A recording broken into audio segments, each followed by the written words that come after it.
పెట్టి శివ శివ శివ అని మనం తిన్నదేదో ఆయనకి నైవేద్యం, తినక ముందు నైవేద్యం పెడుతూ మనం తాగేదేదో ఆయనకి నివేదనగా ఇస్తూ ఇలా శివ పూజన చేయడం అత్యద్భుతం.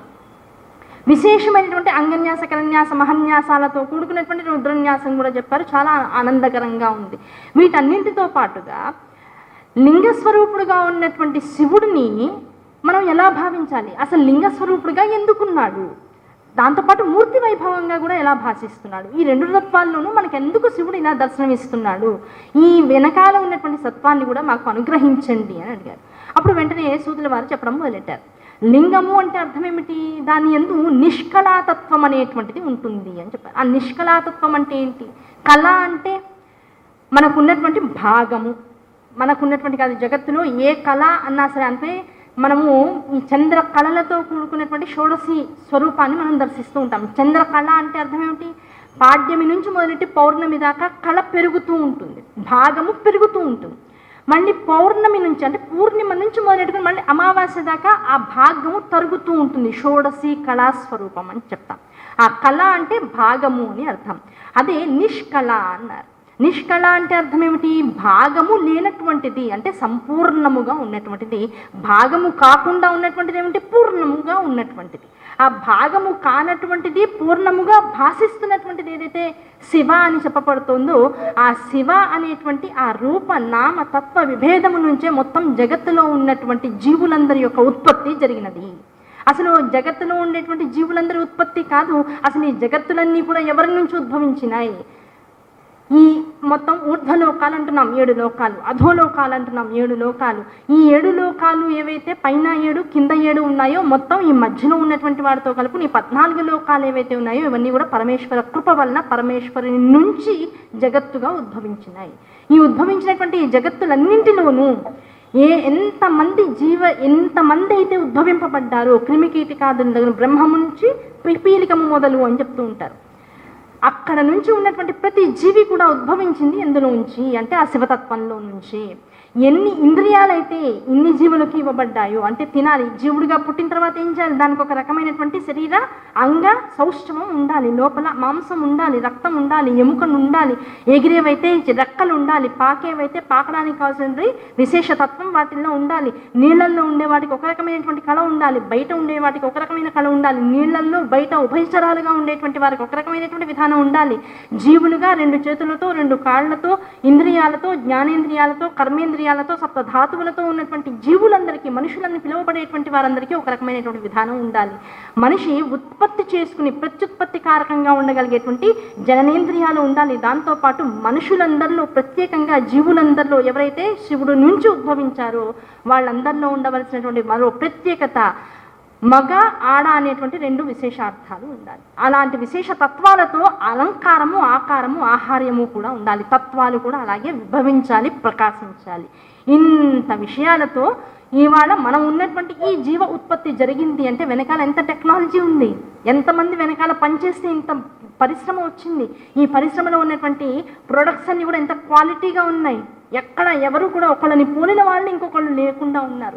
ఒకళ్ళతో పోల్చుకుంటే ఇంకొకళ్ళకి దాన్ని మించినటువంటి తత్వం కలిగి ఉంది. ఒకళ్ళతో పోల్చుకుంటే కొందరు అందంగా ఉంటారు, ఒకళ్ళతో పోల్చుకుంటే ఒకళ్ళతో అందవిహీనంగా ఉంటారు, ఒకళ్ళు పొడుగ్గా ఉంటారు, ఒకళ్ళు పొట్టిగా ఉంటారు. ఎలా ఉన్నా ఎవరి వైభవం వాళ్ళదే, ఎవరి విభూతి వాళ్ళదే. ఇలాంటి తత్వంగా జగత్తంతా కూడా విభవించింది. ఆ విభవించినటువంటి జగత్తు ఏదైతే ఉందో దానికి అంతటికీ కూడా ఇప్పుడు మనం ఇందాక చెప్పుకున్నట్టుగా ఇంద్రియ వైభవం ఇవ్వబడింది. ఆ ఇంద్రియ వైభవం అంటే అర్థం ఏమిటి, ఇంద్రియాల వలననే మనస్సు, మనస్సు వలననే బుద్ధి, బుద్ధి వలననే అహంకారం, అహంకారముతో చిత్తం కదా. మనస్సు అంటే ఏమిటి, దేన్నైనా సరే నాకు ఇలా కావాలి అంటే ఇలా కావాల్సినటువంటి ప్రాతిపదికతో మొత్తం ఇంద్రియాలని కూడా శాసించగలిగినటువంటి ఒక స్థితి. ఆ మనస్సు ఎప్పుడైతే ఇంద్రియాన్ని ప్రేరేపిస్తుందో బుద్ధికి ఒక విషయం తోస్తూ ఉంటుంది. అందరూ ఇలా చేస్తున్నారు, నేను అలా చేయని ఇంకోలా చేస్తాను అనిపిస్తూ ఉంటుంది. ఆ ఇంకోలా చేసే విధానాన్ని బుద్ధి నమ్మి చేసేలా చేస్తుంది ఇంద్రియాలతో. ఎందుకు, మనస్సు ఇంద్రియాన్ని ప్రేరేపించింది కనుక, ఆ ఇంద్రియాలు మనస్సుకి బానిసలైనాయి కనుక. అందరూ రోజు పూజ చేస్తున్నారు, అబ్బాయి వాళ్ళ పెళ్లి రోజు చచ్చినా పూజ చేయడానికి మనస్సు రావట్లేదు. హోటల్కి వెళ్ళి భోజనం చేయాలని ఉంది, కానీ శాస్త్రం ఏం చెప్తుంది, ఇంట్లో పెద్దవాళ్ళు ఏం చెప్తున్నారు, వద్దు అని చెప్పారు, కానీ మనస్సు ఏం చెప్తుంది, వెళ్ళాలి అని చెప్తుంది. ఆ వెళ్ళాలి అన్న వేపుకి ఎప్పుడైతే మనస్సు ఇంద్రియాన్ని తోస్తుందో, ఇంద్రియాలు ఏం చేస్తున్నాయి, బాహాటంగా నాకు ఇది ఇష్టం లేదు, నాకు ఇది కావాలనే విషయాన్ని స్పష్టంగా చెప్పడానికి ఉద్యుక్తులు అవుతుంది. ఎప్పుడైతే అది ఉద్యుక్తం అవుతుందో వెంటనే బుద్ధి దానికి అనుసరంగా ఏం చేస్తుంది, కరెక్ట్ ఇలాగే చేద్దాం, పర్వాలేదు, ఎప్పుడు పడితే అప్పుడే వస్తుంది, మళ్ళీ ఇంకో సంవత్సరం అయితే మళ్ళీ కార్తీక మాసం రాకపోదు, మళ్ళీ సోమవారం రాకపోదు, మళ్ళీ ఉపవాసం చేయకపోము, ఇదే లాస్ట్ కాదు, ఇదే ఫైనల్ కాదు, చలో అంటే అవి రెండు వచ్చేప్పటికల్లా ఈ రెండు నేను సాధించాను ఇంద్రియాలతో పాటు అనేటువంటి అహంకారం నెత్తికెక్కుతుంది. ఎప్పుడైతే అది నెత్తికెక్కిందో, లాస్ట్ ఇయర్ మా అత్తగారండి వెళ్ళనివ్వలేదండి, అందుకని ఈసారి పట్టుదలగా వెళ్ళాను, అహంకారంతో జరిగిపోయిన విషయాల్లో తనకున్నటువంటి అనుభూతులన్నింటినీ కూడా ప్రేరేపించుకుంటూ జరిగేటువంటి దాని యందు అహంకారంతో కూడుకున్నటువంటి శాసనాన్ని చేసి ధిక్కారంతో మొత్తం జగత్తులో నడయాడుతూ ఉంది కదా. ఇంత విధానం ఉంది. మనోబుద్ధి అహంకార చిత్తములు ఏవైతే ఉన్నాయో అది మనిషిని అయితే ఉత్తమమైనటువంటి స్థానాన్ని నిలుపుకునేలా, నిలబడేలా, ఆ స్థాయికి వెళ్ళేలా చేస్తుంది. అదే మనోబుద్ధి అహంకారాలు ఏం చేస్తే మనిషిని పాతాళానికి కూడా తోస్తూ ఉంటాయి. ఇలా దేన్ని కావాలనుకుంటామో దాన్ని కూరుకునేటట్లుగా చేసేటువంటి విధానం ఈ లోపల ఉన్నటువంటి సిస్టమ్కి అంతా కూడా ఉంది. ఇది ఎవరి వల్ల వచ్చింది, పరమశివ వైభవం వల్ల మనందరికీ వచ్చింది. ఇవన్నీ జగత్తుకి ఇచ్చి తాను ఇవేమీ లేకుండా, అంటే ఏ ఇంద్రియ వైభవం అయితే జగత్తులోకి వచ్చిందో, ఏ ఇంద్రియాల వలనైతే, బుద్ధి వలనైతే, మనస్సు వలనైతే, చిత్తము వలనైతే, అహంకారం వలనైతే ఈ జగత్తు నడుస్తోందో దానికి అతీతముగా ఇవి ఏవి అవసరము లేనటువంటి స్థితిలో తనను తాను ఉంచుకున్నటువంటి వాడు పరమశివుడు.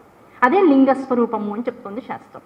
అంటే దేనికైనా సరే ఆది అనేటువంటిది ఏదైతే ఉందో అది శరీరము కావచ్చు, మనస్సు కావచ్చు, మరే ఇతరమైనటువంటి విధానం కావచ్చు, ఇది వచ్చింది జగత్తులోకి, ఇది ఉన్నది జగత్తులో అనేటువంటి ప్రతి విషయానికి కూడా ఆది అయినటువంటి స్వరూపం ఏదైతే ఉందో అదే శివలింగ స్వరూపం. ఆ శివలింగ స్వరూపం ఎక్కడి నుంచి వచ్చింది, దీనికి వచ్చేటప్పటికల్లా అందరికీ ఒక పెద్ద క్వశ్చన్ మార్క్ వచ్చేసింది. అయ్యా, ఈ శివలింగ స్వరూపం అసలు ఎలా వచ్చింది జగత్తులోకి? శివుడు అంటే ఒక ప్రధానమైనటువంటి విషయం మాకు అర్థమవుతుంది, ఒక రూపం మాకు కనపడుతుంది. ఎందుకంటే ఋషులందరూ కూడా దర్శించి చెప్పినారు. ఆ ఋషులందరూ దర్శించి ద్రష్టలుగా చెప్పినటువంటి రూపాన్ని మనసులో పెట్టుకుని సోమస్కందమూర్తి అని, దక్షిణామూర్తి అని, దాంతోపాటు నటరాజ స్వరూపం అని, ఇలా అనేక రకాలైనటువంటి రూపాన్ని మేము నిరంతరం దర్శిస్తూ ఉన్నాం, స్పర్శిస్తూ ఉన్నాం. దాంతోపాటు అన్నపూర్ణాదేవి నుంచి అన్నదానం స్వీకరిస్తున్నటువంటి దక్షమూర్తి స్వరూపాన్ని కూడా ఎరిగే ఉన్నాం. దాంతోపాటుగా వివిధమైనటువంటి స్వరూపాలతో మనస్సుని ఆనందపరుస్తుని చేసుకుంటూ ఉన్నాం. వీటన్నిటితో పాటు ఈ లింగ స్వరూపం అనేటువంటి దానికి కర్త, అసలు ఎవరు దీని గురించినటువంటి ఆలోచన చేశారు, అది కూడా శివుడే. ఏ సందర్భంలో చేశారు, సందర్భాన్ని వివరించండి అని అడిగారు. ఒకానొక సందర్భంలో ఇక్కడ నుంచి కథ మొదలెడుతున్నారు సూతుల వారు. ఒకానొక సందర్భంలో ఎప్పుడు అంటే ఈ లోకాలన్నీ కూడా ఇంకా తమ యొక్క అసలు సిసలైనటువంటి, అంటే ఆవిర్భావ రహస్యాన్నంతటినీ తన యందు దాచుకున్నటువంటి, నిక్షిప్తం చేసుకున్నటువంటి సమయంలో, అంటే ఇంకా ఆవిర్భావం జరగల, లోకం మాత్రం ఏర్పడింది. ఆ లోకం మాత్రం ఏర్పడి ఆవిర్భావం అనేటువంటి రహస్యం ఇంకా వెలుగక్క ముందు ఉన్నట్లుండి బ్రహ్మగారు కనులు తెరిచారు. దేని యందు అంటే ఒక అద్భుతమైనటువంటి తామర పువ్వు కమలం యందు కళ్ళు తెరిచి ఉన్నారు. కళ్ళు తెరిచి ఉంటే ఆయనకి ఎన్ని ఉన్నాయట, మొత్తం 5 తలలు ఉన్నాయట. 5 తలలతో పాటుగా విశేషంగా తన యొక్క లోపల ఉన్నటువంటి జ్ఞానానికి ప్రతీకగా విశేషమైనటువంటి శిఖతో పాటు జుట్టు, అంటే మొత్తం కబరీబంధము, దాంతో పాటుగా ముందు ఉండేటువంటి గడ్డము మీసము అంటాం కదా. అంటే ఏంటి, ఆయన ఆహార్యం ఎలా ఉంది అంటే ఇంతటికి కూడా నేను పెద్దను అనేటువంటి భావం కలిగించేటట్లుగా అన్నీ నాకు తెలుసునేటువంటి విధానంలో ఉన్నటువంటి వాడు వెతుకుతూ అక్కడ ఉన్నటువంటి పరిసరాలన్నీ తిరుగుతూ ఉంటే అనుకోకుండా ఒక పెద్ద సముద్రము, ఆ సముద్రం మధ్యలో ఒక విశేషమైనటువంటి శేషపాన్పు, అంటే పాము చుట్టుకుని 7 చుట్టలు చుట్టుకుని పడుకుని ఉంటే దాని మధ్యలో శేషసేనుడిగా నారాయణమూర్తి యొక్క దర్శనం జరిగింది. ఆయన దగ్గరికి వెళ్ళాడట. వెళ్ళేమన్నాడు, పిల్లవాడా లే అనగానే ఈయన వచ్చాడనేటువంటి విషయం చూసి వెంటనే నారాయణ ఏం చేశాట, ఆయన వైపు చూసి నవ్వి ఊరుకున్నాడు. నవ్వి ఊరుకునేప్పటికి ఏమైంది, దానికి కోపం వచ్చింది. ఇంత ముసలాన్ని, ఇంత పెద్దవాడిని, అన్నీ తెలిసేవాడిని నేను ఇక్కడికి వచ్చి నీ దగ్గరికి వచ్చి ఏమయ్యా బాగున్నావా, లేకపోతే పిల్లవాడా లే అని పిలిచిన తర్వాత కూడా కనీసం రండి కూర్చోండి, పెద్దలు వచ్చారని లేచి నుంచుని మర్యాద చూపించాల్సింది పోయి కూర్చున్నవాడు కూర్చున్నట్టే పడుకున్నటువంటి విధానంలో కూర్చుని నన్ను చూసి నవ్వి మళ్ళీ నీ ధ్యాన నిద్రలోకి వెళ్ళిపోతున్నావు. అంటే నేనంటే నీకు సరైనటువంటి అవగాహన లేదు. నేను ఈ సృష్టికంతా పూర్వం వచ్చినటువంటి వాడిని, ఇదంతా నాచే సృజింపబడవలసినటువంటి లోకము.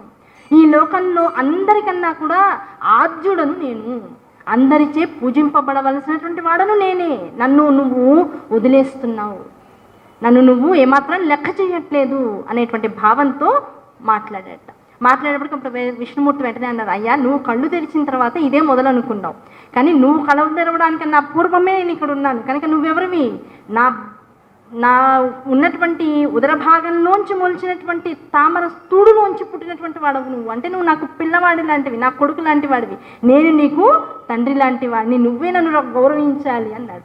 అలా అంత మాట అంటావా, నన్ను పితామహుడు అంటారు, అసలు నా ఆహార్యం చూసావా, నువ్వెలా ఉన్నావు నేను ఎలా ఉన్నాను, అన్నీ తెలిసిన వాడు తపస్సులతో జీవితాన్ని అత్యద్భుతంగా మలుచుకున్నటువంటి వాడే నాలా ఉంటాడు.